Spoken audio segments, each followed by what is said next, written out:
Hello student, आप सभी को हमारे YouTube channel PK study point पे स्वागत है।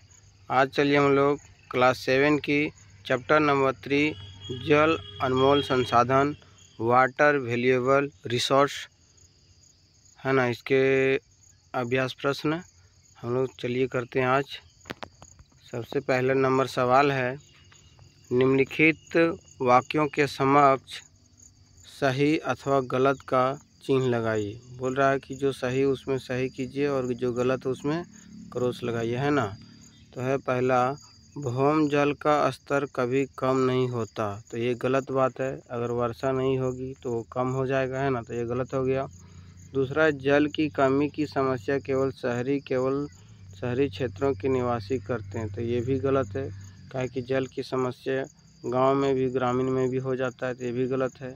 तीसरा है कि नदियों का जल खेतों के सिंचाई का एकमात्र स्रोत है, यानी कि एकमात्र स्रोत यानी कि जो नदी है वही है, तो ये भी गलत हो जाएगा, ये नहीं होगा। कुआं भी हो सकता है ना।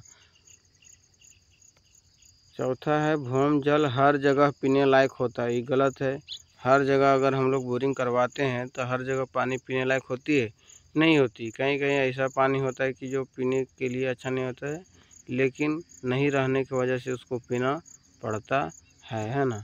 चलिए दूसरा नंबर प्रश्न करते हैं हम। बोलता है, रिक्त स्थानों की पूर्ति उचित शब्दों से कीजिए। पहला है, झारखंड में वर्षा का वितरण खाली जगह है असमान, यानी कि जो झारखंड में वर्षा होती है वह हर जगह बराबर होती है क्या? नहीं, असमान, जहाँ तहाँ कम बेसी होता है, यही हो क्या होगा, असमान। दूसरा नंबर है, जल की 3 अवस्थाएं खाली जगह है और है, क्या क्या होगा? तो जल की 3 अवस्थाएं ठोस, द्रव और गैस। क्या क्या होगी? ठोस, द्रव और गैस होगा। तीसरा नंबर सवाल है, वर्षा जल की संचयन को क्या कहते हैं? खाली जगह कहते हैं, तो रेन हार्वेस्टिंग कहते हैं। क्या कहते हैं? रेन हार्वेस्टिंग कहते हैं, है ना। चौथा नंबर है, भूमि के अंदर जल के रिसने की प्रक्रिया को खाली जगह कहते हैं, क्या कहते हैं? अंतःस्यंदन। क्या कहते हैं? अंतःस्यंदन, है ना। चलिए 5वां नंबर प्रश्न, वन की कटाई से भौम जल स्तर में खाली जगह आई है, क्या हुआ? कमी आई। क्या हुआ? कमी। वन अगर कटेगा तो वर्षा भी कम होगा, तो उसकी स्तर जो भौम की है वह क्या होगा? नीचे जाएगी, तो क्या होगा? कम ना होगी, हाँ, तो वही होगा कि कमी होगी, है ना। चलिए तीसरा नंबर सवाल है, सही उत्तर पर सही का चिन्ह लगाइए, यानी कि जो सही उस पर सही का चिन्ह लगाना। पहला प्रश्न कि पौधों को भी जल की आवश्यकता होती है, तो देखिए ऑप्शन में दिया हुआ है श्वसन प्रक्रिया में, दूसरा प्रकाश संश्लेषण प्रक्रिया में, तीसरा उत्सर्जन प्रक्रिया में और चौथा वाष्पोत्सर्जन प्रक्रिया में। तो सही आंसर क्या हो जाएगा? वाष्पोत्सर्जन में, है ना। चलिए दूसरा नंबर सवाल है कि जल की कमी के लिए उत्तरदायी नहीं है। तो क्या उत्तरदायी नहीं है जल की कमी के लिए? तो देखिए, बढ़ती जनसंख्या, ये तो है, वनों की कटाई भी है, अत्यधिक वर्षा, तो देखो ग नंबर ही सही हो जाएगा, है ना। अत्यधिक वर्षा ही होगी तो वही ना उत्तरदायी कभी नहीं होगी ना। औद्योगिकीकरण, ये भी नहीं होगा, तो सही जवाब कौन हो जाएगा? ग नंबर, अत्यधिक वर्षा, है ना। तीसरा नंबर सवाल है, निम्नलिखित में से कौन सा द्रव की अवस्था में नहीं पाया जाता है? तो पहला है हिमपात, दूसरा है झील का जल, तीसरा है नदी का जल, चौथा है जल वाष्प। तो आंसर हो जाएगा हिमपात का। पहला आंसर क्या हो जाएगा? हिमपात का। चलिए चौथा नंबर सवाल है, जल की कमी का पौधों पर क्या प्रभाव पड़ता है? इसका उत्तर हो जाएगा, पौधों अपना जल बनाने के लिए मिट्टी से पोषक तत्व के साथ साथ जल की कमी की आवश्यकता होती है। जल के अभाव से वह मुरझा जाएंगे और अंततः सूख जाएंगे।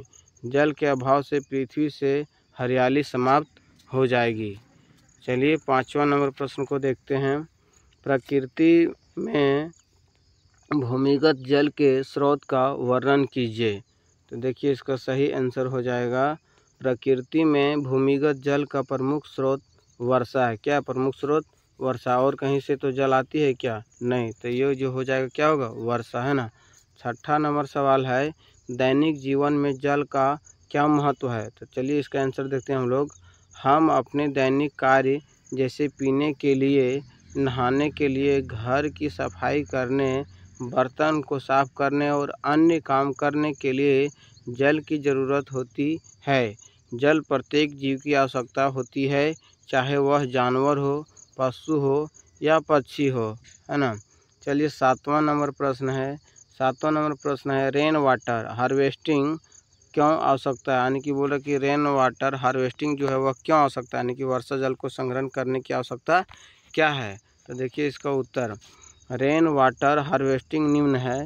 पहला, इसमें सिंचाई के लिए उपयोग कर सकते हैं। दूसरा, कुछ इलाकों में गर्मी के दिनों में इसका उपयोग किया जाता है। तीसरा, अन्य घरेलू कार्य जैसे कपड़ा धोने, बर्तन धोना इत्यादि कार्य हम जल से कर सकते हैं, है ना। तो यही हो जाएगा इसका आंसर। चलिए 8वां नंबर प्रश्न है, जल संरक्षण की विभिन्न विधियों को स्पष्ट कीजिए। इसका सही आंसर हो जाएगा, जल संरक्षण की विभिन्न विधियां निम्न है। पहला, हमें वर्षा जल का संरक्षण करना चाहिए, है ना। इसे बाद में उपयोग में ला सकते हैं।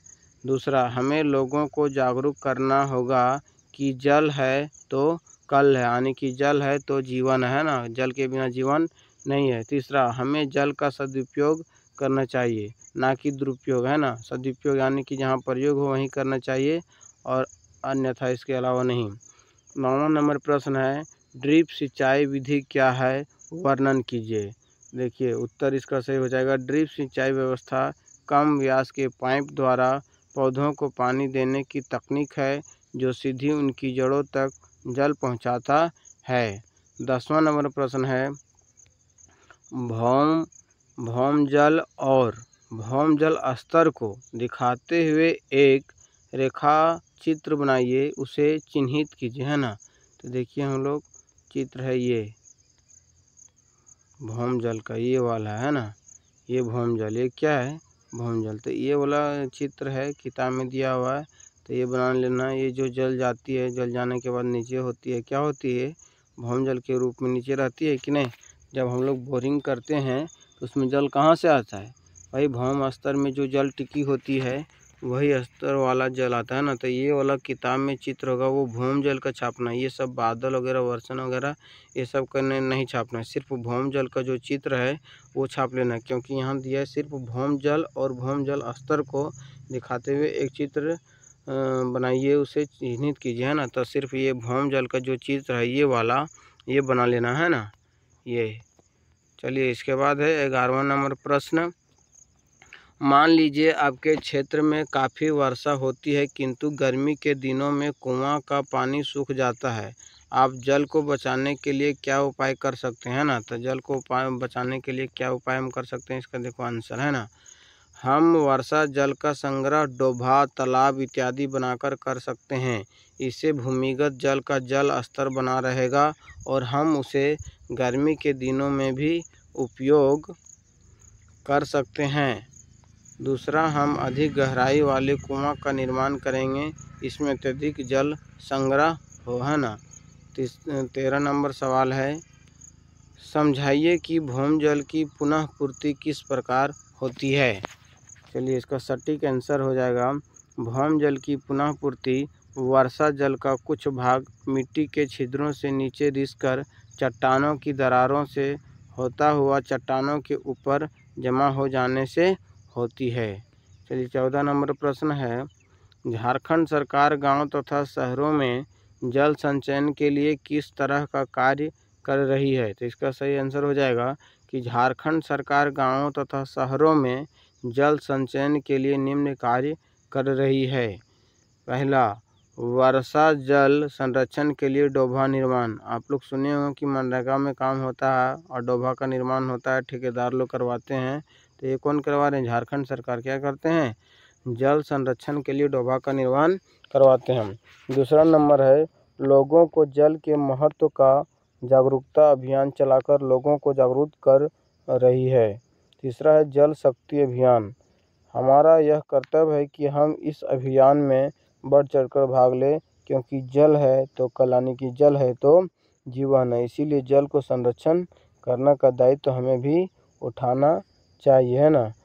पृथ्वी पर 3/4 भाग में जल है फिर भी पेयजल को समस्या है, कारण बताइए। बोल रहा है 15 नंबर प्रश्न में कि पृथ्वी पर 3/4 भाग में जल है फिर भी पेयजल यानी कि पीने वाले जल की समस्या है, इसका कारण क्या है वह बताइए, है ना।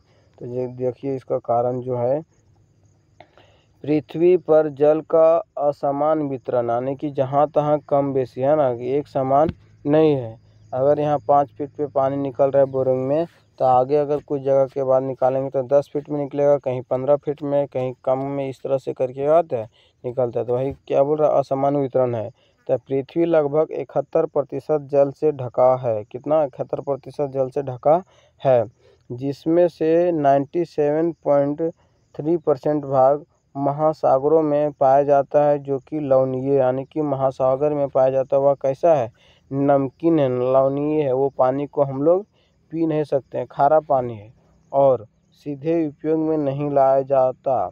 2% जल ही शिखरों पर बर्फ के रूप में तथा मात्र 1% जल पेयजल के रूप में विद्यमान है, कि पीने वाला जो जल है वह 1% है ना। इसीलिए पेयजल जो है सो बहुत कम है, इतना होते हुए, है ना। चलिए, मेरा अगर वीडियो पसंद आया हो तो लाइक करें, सब्सक्राइब करें एंड शेयर करना ना भूलें और सपोर्ट भी करें दोस्तों। जो क्लास 7 में है उसको शेयर करें ताकि वो भी अभ्यास प्रश्न को अच्छा से कर पाए और एग्ज़ाम में अच्छे से नंबर ला पाए।